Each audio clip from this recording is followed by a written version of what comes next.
Welcome. Today we'll discover the constructive triangles, a beautiful material that shows how shapes combine to create new ones.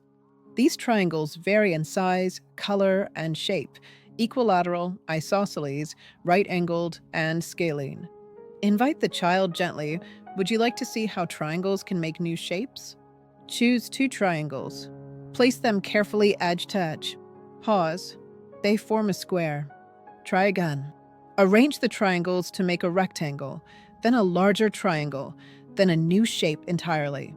Notice how edges must align perfectly. When shapes fit, there are no gaps.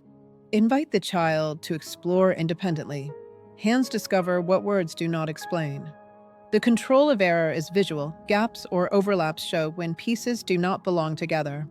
Extensions may include tracing shapes, combining boxes, or observing angles and symmetry. Constructive triangles teach geometry through wonder, discovery by the hand before abstraction by the mind.